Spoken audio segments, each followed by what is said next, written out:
안녕하세요. 저는 5년 전에 이혼을 하고 대전에서 혼자 살고 있는 38세 여성입니다. 뒤로 넘어져도 코가 깨진다는 말은 딱 저를 두고 하는 것 같아요. 아직 40을 넘기지 않은 젊은 나이지만 남들은 한 번 겪기도 힘든 재수없는 일을 2번이나 당해야 했으니까요. 전 남편과 재혼을 생각했던 남자 모두 제게 지울 수 없는 치욕과 상처만 남겨주고 떠나버렸습니다. 연이은 시련은 감당하기 힘든 정신적인 충격을 주었고 오랜 시간 동안 폐인처럼 살아야만 했습니다. 두 남자는 제게 육체적 그리고 정신적인 상처와 함께 큰 금전적인 피해도 안겨주었어요. 몇 년의 시간이 지나면서 마음의 안정을 되찾아서 누군가에게 가슴속에 묻어둔 상처를 털어놓고 위로받고 싶어서 글을 올리게 되었습니다. 제게는 중학교 때부터 늘 붙어 다녔던 단짝 친구가 있었습니다. 민소희라는 친구예요. 중학교 1학년 때 짝꿍이 되면서 친해졌는데 성격이나 생각하는 게 어쩜 저와 쌍둥이처럼 똑같았어요. 그러니 자연스럽게 친해지게 되었죠. 2학년이 되어서는 다른 반이었지만 한 몸처럼 붙어 다니게 되었어요. 학교도 같이 갔고 학교에서도 쉬는 시간마다 만나서 수다를 떨어댔고 방과 후에는 같이 어울려서 공부도 같이 할 정도였습니다. 집에서 잠을 자는 시간만 제외하고 언제나 제 옆에는 소희가 있었어요. 그런데 학생이라면 피할 수 없는 관문인 시험이 다가오자 저는 걱정이 되었어요. 정혜야, 왜 표정이 어두워? 무슨 일 있어? 다음 주에 중간고사 치잖아. 시험이 없는 세상에서 자유롭게 살고 싶다. 그래서 축 늘어져 있었구나. 걱정 마, 우리 같이 공부하자. 내가 수학은 자신 있으니까 어떻게 공부하면 되는지 가르쳐 줄게. 정말이야? 고마워. 소희는 공부를 잘했어요. 반에서 1, 2등을 다툴 정도였고 전교에서는 10손가락 안에 들 정도였죠. 저는 다른 과목은 그런대로 자신이 있었지만 수학은 완전히 가망이 없는 수포자였어요. 숫자만 보면 머리가 아프고 울렁증이 생겼는데 소희가 도와주겠다고 하니 마음이 놓이고 자신감이 생기더라고요. 그날부터 소희와 저는 학교를 마치면 저희 집으로 와서 같이 공부를 했어요. 학교 수업 시간에 선생님이 하는 설명은 하나도 알아들을 수 없었는데 이상하게 소희가 차근차근 가르쳐주자 수학 문제를 어떻게 풀면 되는지 방법이 보였어요. 그래서 소희는 제 친구이자 훌륭한 과외 선생님이 되었죠. 아유, 소희야, 정말 고맙다. 네 덕분에 우리 정혜가 이번 시험에서 성적이 쑥 올라갔어. 자, 이거 얼마 안 되지만 용돈에 보태 써라. 어머, 감사해요. 이런 거 받으려고 한 거 아닌데. 앞으로도 정혜랑 잘 지내고 자주 놀러와야 한다. 네, 그렇게 할게요. 엄마도 공부를 잘하고 성격이 밝은 소희를 엄청 예뻐하셨어요. 어떤 때는 딸인 저보다 소희를 더 챙겨서 제가 질투를 할 정도였죠. 저희들은 고등학교도 같은 학교를 다녔지만 3학년이 되어서 대학을 결정해야 할 때가 되었어요. 아무리 취향이나 성격이 비슷하다고 해도 같은 대학 같은 과를 갈 수는 없었으니까요. 소희는 워낙 성적이 좋아서 걱정이 없었지만 제 실력으로는 서울에 있는 4년제 대학을 갈 수 있을지 의문스럽기만 했어요. 정혜야, 너 대학은 어디 갈지 정했어? 아니, 아직이야. 너도 알겠지만 내 실력으로 인서울 대학에 갈 수 있을지 의문이야. 그럼 띵띵대학교에 가는 건 어때? 거기라면 가능할지도 모르겠네. 우리 띵띵대학에 같이 다니자. 뭐? 소희야, 거기는 네 성적보다 한참 미치잖아. 왜 그런 후진대학에 가려고 그래? 어느 대학을 가든 무슨 상관이야. 난 너랑 함께라면 지옥 끝까지 같이 갈 거야. 소희는 같은 대학을 가려고 제 성적에 맞추려고 했어요. 그렇게 우리는 대학까지 같이 다니게 되었습니다. 저희들은 대학에서도 단짝으로 지냈고 동아리 활동도 같이 했어요. 그런데 몇 개월 뒤에 제가 한 남자를 좋아하게 되었어요. 동아리 1년 선배였는데 키도 크고 얼굴도 잘생긴 데다가 취업이 잘 되는 컴퓨터 프로그램 계통의 학과에 다녀서 여학생들에게는 인기 짱이었죠. 저는 그 선배를 마음에 두고 있었지만 감히 대시해볼 엄두를 내지 못하고 있었어요. 정혜야, 너 경민 선배 좋아하지? 맞아. 너 어떻게 알았어? 티가 난 거야? 나 티 안 내려고 노력했는데. 야, 우리가 붙어 다닌 지가 벌써 6년이 넘었어. 네 눈빛만 봐도 무슨 생각하는지 훤히 알 수가 있다고. 용기 내서 고백해봐. 나만 좋아하면 뭐하냐? 먼저 고백했다가 차이면 창피해서 학교를 어떻게 다녀. 그럼 내가 다리 놔줄 테니까 잘해봐. 경민 선배 정도면 애인으로는 최고잖아. 그렇게 좋으면 네가 사귀지 왜 나를 경민 선배랑 엮으려고 들어. 무슨 바보 같은 소리야. 네가 경민 선배를 좋아하잖아. 그런데 혼자 속만 태우고 있으니 친구인 내가 나서서 맺어줘야지. 뭐 경민 선배가 마음에 들긴 하지만 나는 적어도 친구의 애인을 가로채는 염치 없는 짓은 안 해. 여자인 제가 먼저 선배에게 고백을 하고 속마음을 털어놓는 건 부끄러워서 망설이고 있었는데 소희가 저희들 사이를 연결해주는 중매쟁이를 자청하고 나섰어요. 소희가 행동을 개시한 지 얼마 뒤에 드디어 경민 선배와 제가 처음으로 데이트를 하게 되었어요. 소희가 네가 나 좋아한다고 그러더라. 사실 나도 정해 너 마음에 두고 있었어. 선배, 그게 정말이야? 내가 사람들 앞에서 말은 잘하는데 정작 좋아하는 여자 앞에서는 꿀먹은 벙어리가 되거든. 그래서 고백을 못하고 있었어. 경민 선배도 저를 좋아하고 있었다는 걸 알게 되자 전 날아갈 것처럼 기뻤어요. 그 말을 들은 소희는 저보다 더 좋아했죠. 내가 발에 땀나도록 노력한 보람이 있네. 첫사랑을 이룬 걸 축하해. 나중에 한턱 단단히 쏴야 한다. 당연하지. 모두 네 덕분이야. 소희의 축하를 받으며 경민 선배와 저는 커플이 되었어요. 저희들이 데이트를 할 때면 늘 소희를 불렀습니다.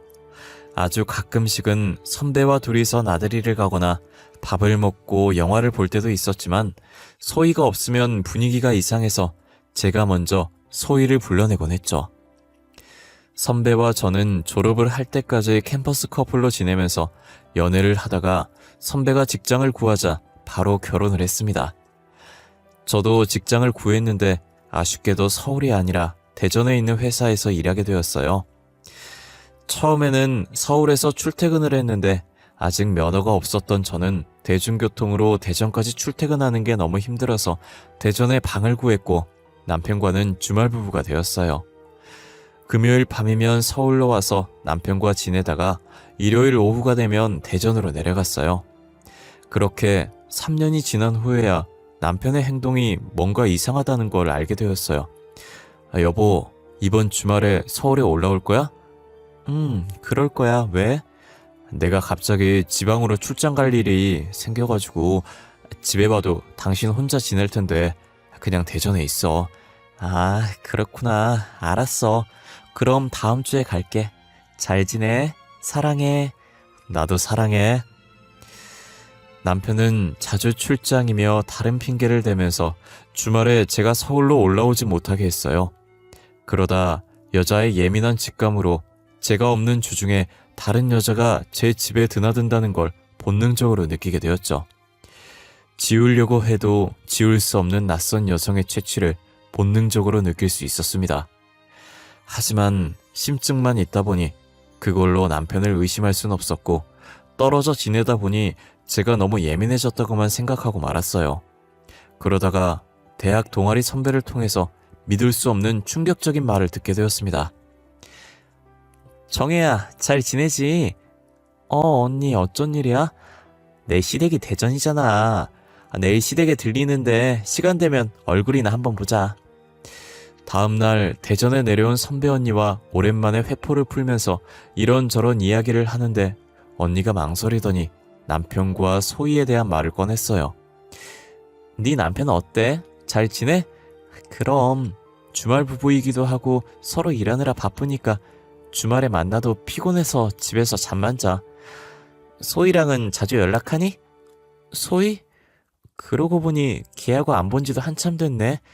사는 게 뭔지 바쁘다는 핑계로 단짝 친구 생각도 하지도 않고 지냈네. 제 말을 들은 언니는 한참 동안 말이 없다가 입을 열었습니다.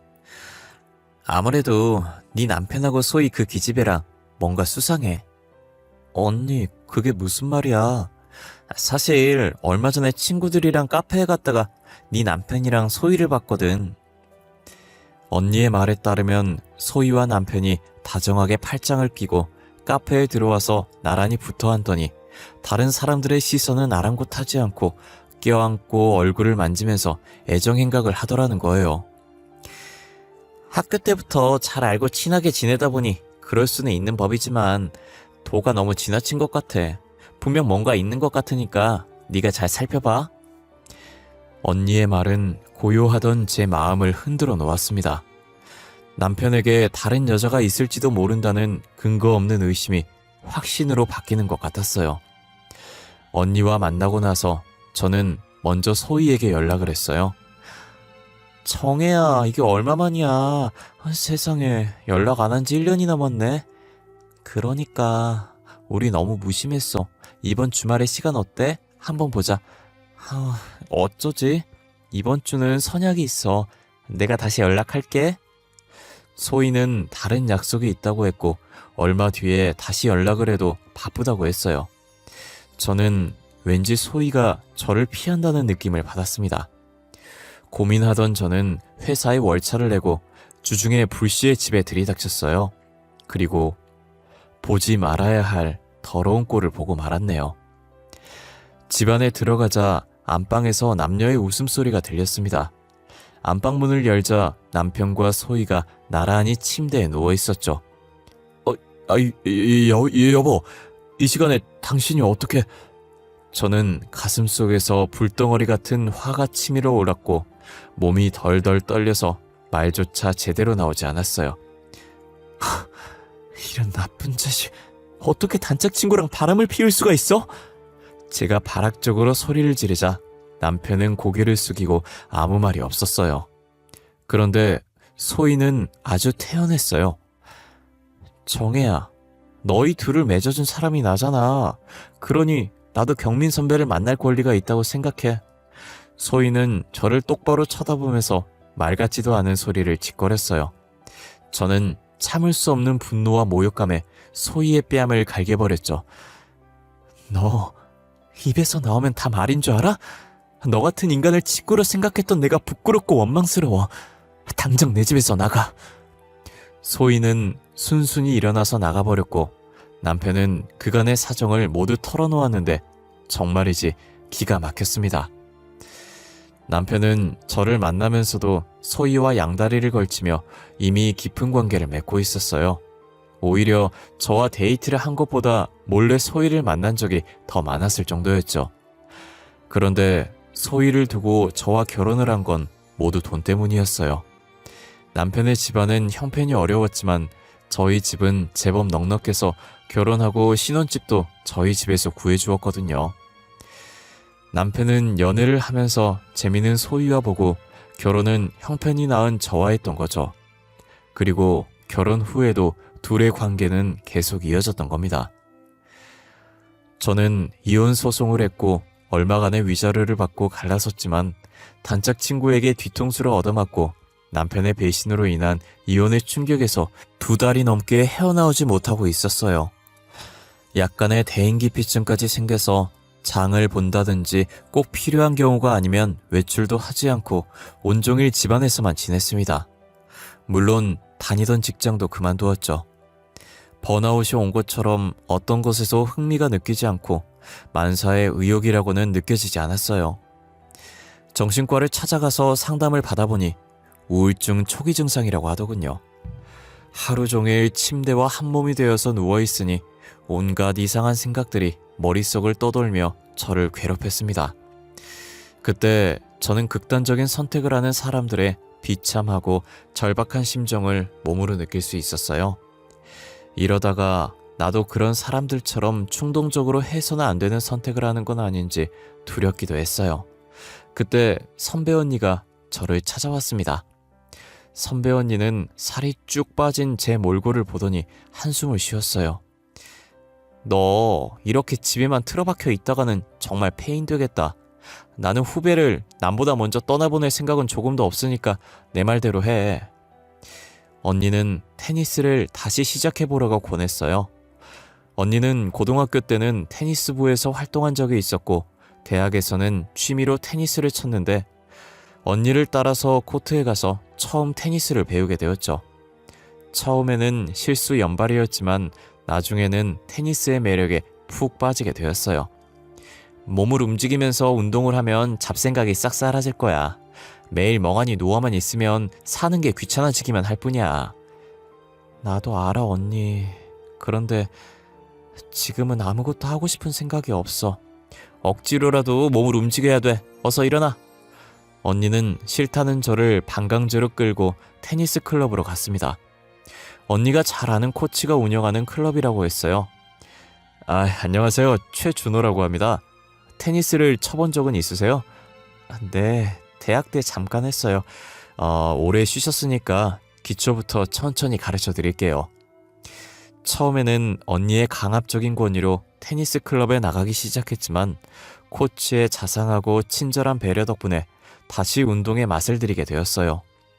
공에 집중해서 몸을 움직이다 보면 저를 괴롭히던 잡생각은 흔적도 없이 사라져버렸고 사는 게 재미있고 즐겁다는 걸 알게 되었어요. 몇 달이 지나면서 이혼의 상처는 사라지고 대신 새로운 남자가 제 마음속에 들어왔습니다. 바로 그 코치였어요. 그도 제게 호감을 가지고 있다는 느낌은 들었지만 썸만 타고 있었는데 그의 고백으로 연애를 시작하게 되었어요. 정혜 씨도 저처럼 이혼을 한 아픔이 있다고 들었어요. 상처받은 사람들끼리 다시 한번 시작해보는 건 어때요? 전 진심으로 정혜 씨를 사랑합니다. 그의 진심 어린 고백은 제 마음을 사로잡았고 저희들은 뜨거운 연애를 하게 되었습니다. 그와 같이 있으면 전 남편과 연애를 할 때보다 더 설레이고 가슴이 두근거렸어요.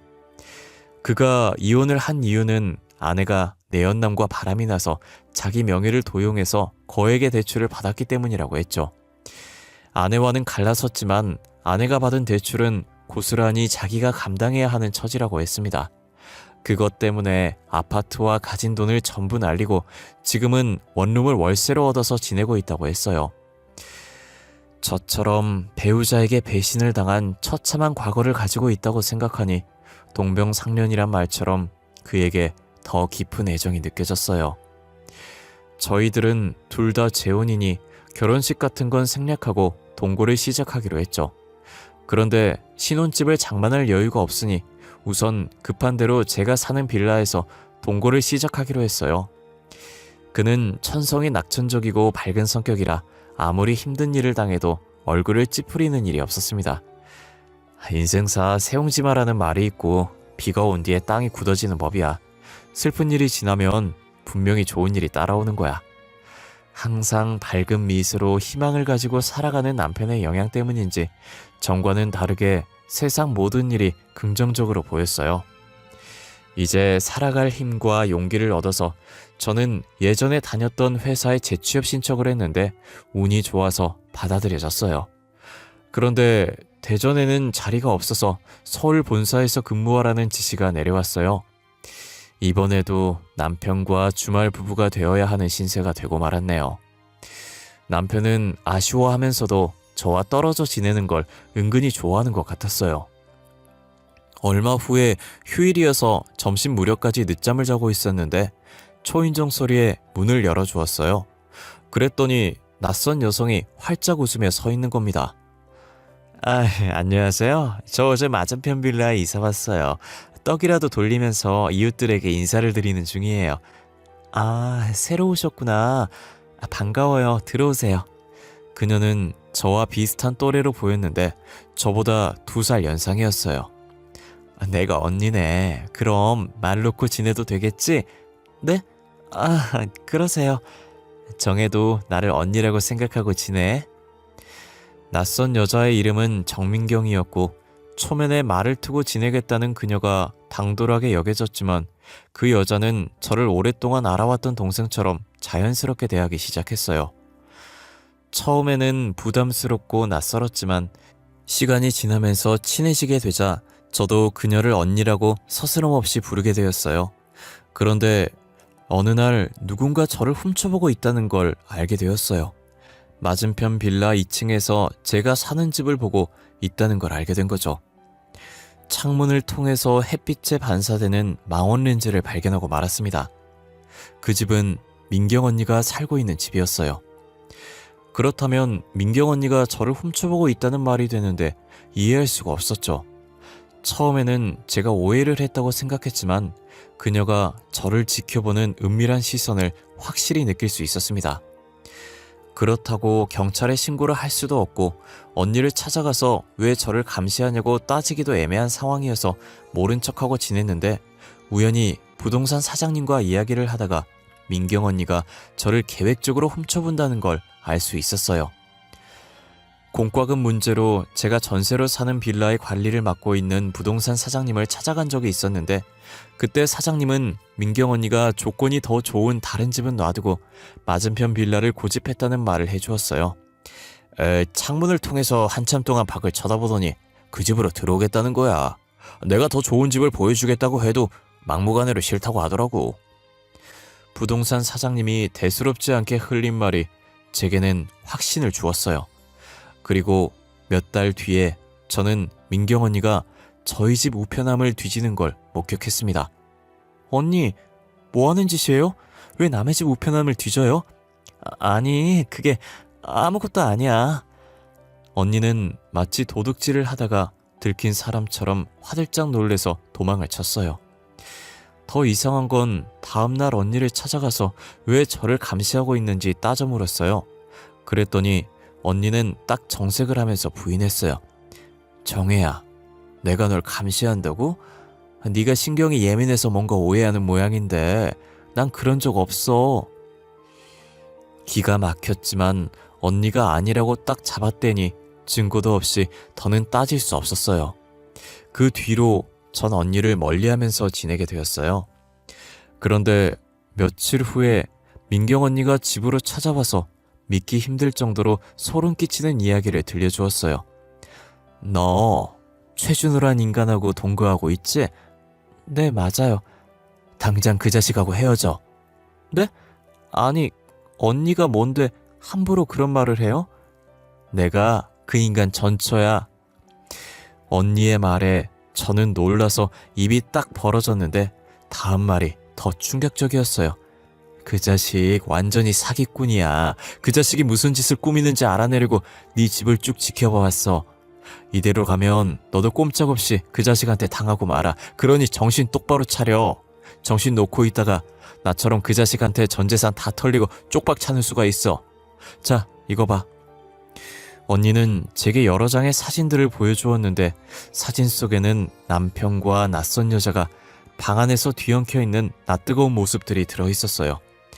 그 인간 주특기가 마누라 없을 때 내연녀를 집에 끌어들여 바람을 피우는 거야. 네가 없을 때마다 그 자식은 내연녀와 네 집에서 놀아났어. 나도 그렇게 당했다고. 언니는 직장인 테니스 동호회에서 만나서 친해져 결혼을 하게 되었다고 했어요. 워낙 여자한테 잘해주는 호감형이라 쉽게 애정을 느껴서 결혼을 했는데 나중에 알고 보니 타고난 바람둥이였다고 해요. 언니가 시댁에 가거나 회사 일로 며칠씩 출장을 갈 때면 어김없이 내연녀를 집에 끌어들여서 더러운 짓거리를 해왔다는 거죠. 그리고 결정적으로 그 자식은 내 뒤통수를 치고 도망쳤어. 꼬리가 길면 밟힌다고 언니가 그의 불륜을 알아차리자 그는 아파트를 담보로 1억의 대출을 받아서 사라졌다는 겁니다. 처음 신혼집을 구할 때 반반씩 부담해서 아파트를 샀고 공동 명의로 하겠다고 약속을 했지만 그는 몰래 아파트를 자기 명의로 해버렸던 거예요. 내가 그 자식을 잡으려고 서울을 이잡듯이 뒤졌는데 대전으로 도망쳐왔던 거야. 그리고 너를 먹잇감으로 찍은 거라고.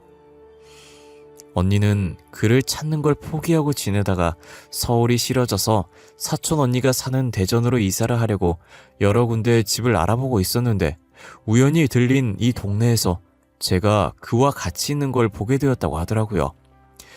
언니는 맞은편 집을 얻은 다음에 제가 아니라 전 남편을 지켜보면서 감시를 해왔던 거죠. 전 날벼락을 맞은 것처럼 정신을 차릴 수가 없었고 언니의 말을 믿을 수가 없었습니다. 당장 남편에게 따지고 싶었지만 테니스 대회에 출전하느라 어제 지방에 내려갔어요. 일단 다음 주에 남편이 돌아오면 모든 게 밝혀질 테니 기다리기로 했어요. 하지만 부동산 사장이 저를 찾아오면서 그놈에게 완전히 당했다는 걸 알게 되었어요. 아니, 왜 갑자기 전세금을 빼서 이사를 가려고 해? 갈 곳은 정했어? 나한테 말했으면 좋은 데 알아봐 줬을 텐데. 네? 이사라뇨? 그리고 전세금을 빼다니 무슨 말씀이세요? 제 말에 부동산 사장님이 더 당황했어요. 이틀 전이야, 남편 양반이 그 집주인을 찾아와서 급한 사정이 생겼으니 전세금을 빼달라고 했다는 거야. 그놈은 전세 계약자인 제 인감도장에 찍힌 위임장을 보여줬다고 합니다. 아직 계약이 남아있어서 안 된다고 했지만 워낙 사정을 하길래 집주인이 그쪽하고 통화해서 확인한 다음에 전세금 7천만 원을 남편에게 내줬다고 했어. 근데 모른다니? 이게 무슨 소리냐고?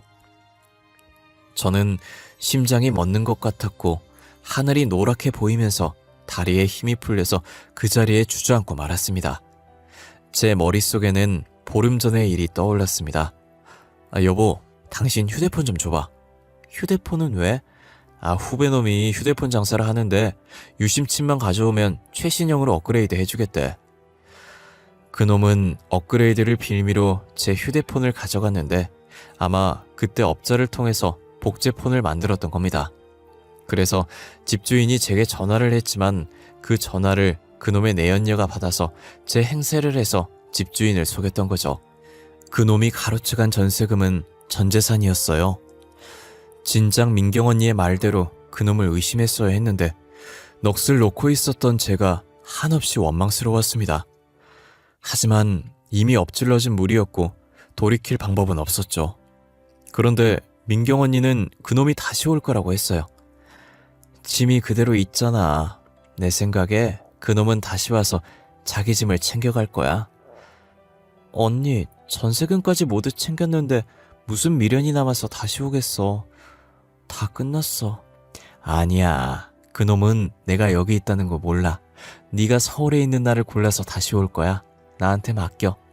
나도 그놈한테 당한 걸 갚아야 하니까. 전 민경 언니의 말을 믿지 않았지만 그냥 언니가 하는 대로 내버려 뒀어요. 저는 회사에 사정이 있다고 말하고 휴가를 냈습니다. 그리고 이틀 뒤에 그놈은 내연녀를 데리고 집으로 왔어요. 아무도 없을 거라고 생각하고 마지막으로 짐을 챙기러 왔는데 그들을 맞이한 사람은 민경 언니였어요. 어머, 자기야, 오랜만이야. 야반도주 하듯이 도망치면 내가 못 찾을 줄 알았지?